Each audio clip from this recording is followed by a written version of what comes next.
Despite a political crisis, an economic downturn, Zika fears and social unrest, Rio says it's ready to host the 2016 Summer Olympic Games. This year's events mark the first time South America has hosted the Games.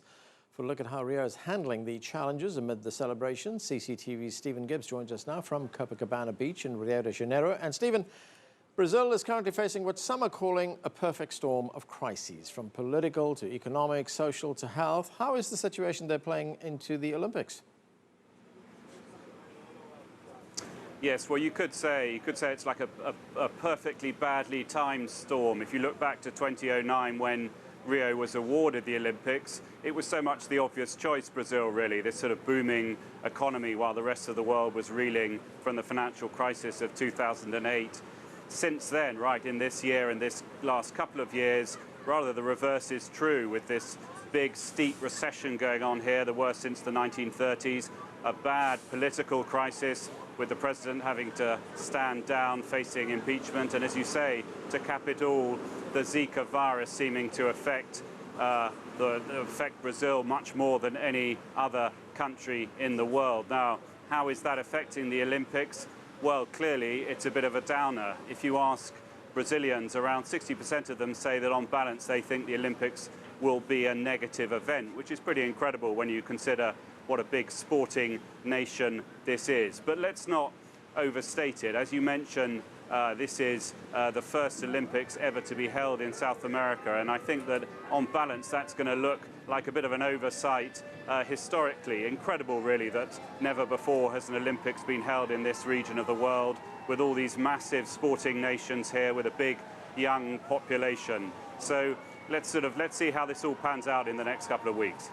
A big sporting nation, as you point out, Stephen. Brazil hosted the World Cup in 2014, and we heard all those doomsday predictions about that. But in the end, it was a very successful World Cup. Can they replicate that success for the Olympics? I think you've made exactly the point there. I think before we get too negative about the Olympics, let's just sort of wind the tape back and listen to what everyone was saying about the World Cup just before it took place, that there was no way that the tourists and the fans would be able to get to the stadium all over the country, that it would be an organisational disaster. Of course, it was very far from that, and everyone really now says the event itself was a huge success in both sort of spectator terms and in terms of the football, of course, not entirely for the host Brazil. But the parallel is interesting. If you look at the World Cup in terms of its legacy, well, it is problematic. That cost $15 billion. A whole lot of stadia were built all over Brazil. Look now, a lot of them are not really being used for what they were designed for. And the fear of the Olympics, and really this is part of the skepticism you're hearing from Brazilians at the moment, is whether this really would have been worth it. $10 billion at a time of recession for this country. You know, will that actually seem to have been money well spent at the end of the day? And to the Games itself, Stephen, what are the highlights we can expect? We already know that this will be the first time there will be a refugee team at the Games. Yes, good. Let's talk about the sport, because, of course, ultimately that should be what this is all about. And I think the great sort of counter-argument to the negativity about these games will be particularly that refugee team. There are 10 athletes there. Many of them speak different languages, and they really embody the opposite of what's the sort of worst side of the Olympics. As people say, the sort of the money side of it, the corporate side. These are people who represent the original spirit, and for the first time ever, you know, a team that doesn't represent a specific nation. There are also other young individual sportsmen that will be certainly making their first appearance at these Olympics, and some names to watch, just to go through a quick three. There's from Jamaica, Jahil Hyde, a footballer who's now a hurdler and is considered one of the best in the world. Very high hopes for him. He's just 18. Here from Brazil, there's Mateus Santana. He's a swimmer.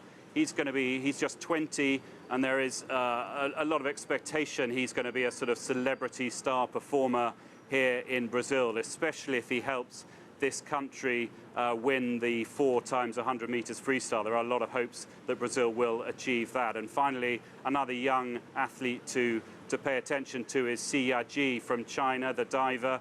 She began diving when she was just 6, and will be certainly a major contender here in her first Olympic Games here in Rio. So yes, we've got 24 hours to go before this whole thing starts, and I suspect what we'll be talking about in next week will be much less some of this news about the whole infrastructure of the Games and a lot more about the sport.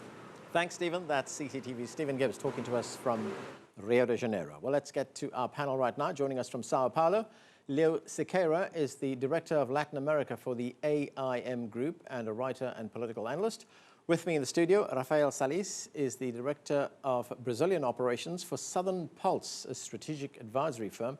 And from New York, Alex Cuadros is author of Brazillionaires, Wealth, Power and Decadence and Hope in an American Country. And via Skype from Brazil, Fabio Ostermann is a political scientist and professor. Thanks to all of you for joining us. Leo, let me start with you. You know, we hear all these challenges that Brazil faces right now, economic challenges, political, health, social, security challenges. Do you believe the country is ready for the Olympics? I think that's a great opportunity for Brazil to learn from its own mistakes. I think that there are a lot of concerns about security in Brazil, especially given the fact that ISIS has made some threats to Brazil. So far, to what I've been seeing, I've actually been at the Arena Corinthians yesterday to watch Canada and Australia. And to what I could perceive, I see that Brazil is somewhat prepared in terms of security, but of course, when it comes to major problems that could happen, I think that we still have a bunch of problems and issues that we have to deal with. I'm not sure that our national security is able to respond in a quickly way if there's a terrorist attack, for example. But you know, Brazil is a very friendly country. I hope we don't have to count on luck in order to be safe. I think that's a great opportunity for Brazil to learn about itself and rethink about its capabilities to host big events. As our previous guest has commented, I think the more we advance into the Games itself, we'll talk much more less about the problems, and we'll focus much more on the Games itself. But of course, there are some security problems and concerns that everyone have. Fabio, right until these final days before the Games start, big question marks in Brazil over the Olympics. Could the country afford it? There were security concerns. There were concerns over the Zika virus, social concerns. Do you believe that the country has successfully managed to overcome these challenges and will stage a great Olympic Games?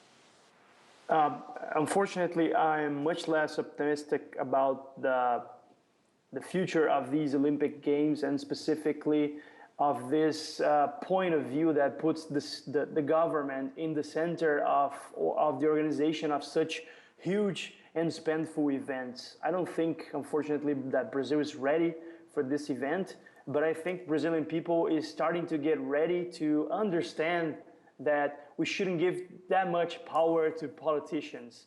With World Cup and the Olympic Games, we have spent more than 100 billion reais in government money, which means money taken out of our pockets, out of the pockets of Brazilian taxpayers.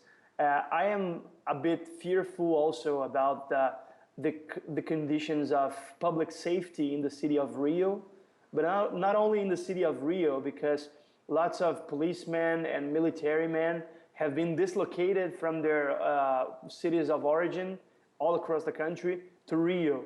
So even Rio might be in a good situation in terms of public safety, but the other places in Brazil might not be that lucky during this period.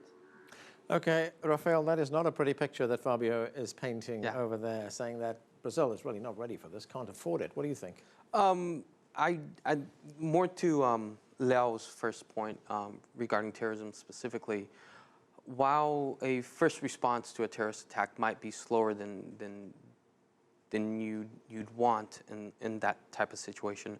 I do think authorities are pretty well prepared to stop a terrorist attack before it occurs. Part of that rests on the criminal underground and its specific dynamics in Rio de Janeiro state, city, and the country in Brazil. Part of it is a lot about the operational capacity of specific terrorist groups, even lone wolves in Brazil, and how they could attempt to perpetrate an attack. And part of it is just an overflow of security throughout the city of Rio. The second point is, and this is a concern that I have and that we saw in the World Cup as well, is that a problem we do have is the capacity of joint operations within Brazilian law enforcement and Brazilian military.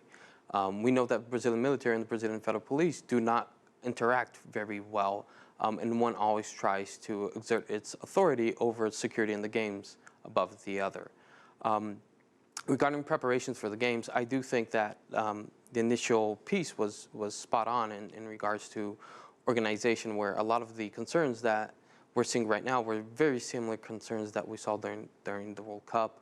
I think Rio as a city itself has perpetrated and put on major events for most of its lifetime. Let's look at Carnival, for example. Over 2 million, 4 million people go to the city streets every year during Carnival. In Copacabana Beach alone, during New Year's, you have over 2 million people. And it's a relatively peaceful and successful event every year. So I'm more optimistic on the events. Regarding the legacy and the expenses during these events, the World Cup was definitely a step backwards regarding 12 host cities instead of 8.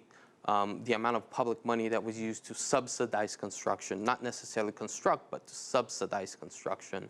And similar things happened in Rio, where a lot of the construction was subsidized by public money, federal money specifically, and from the BNDES, which is the Brazilian Social Development Economic Bank. But not that much money was directly put in through the state or the city that wasn't actually specific for infrastructure. So let's say the metro, new BRT systems, and things of that sort. But in the end, you do have a state that it has overreached in the past 3 to 4 years through a number of problems, specifically due to a mixture of tax deductions to companies and overreaching pension systems that have gutted the state.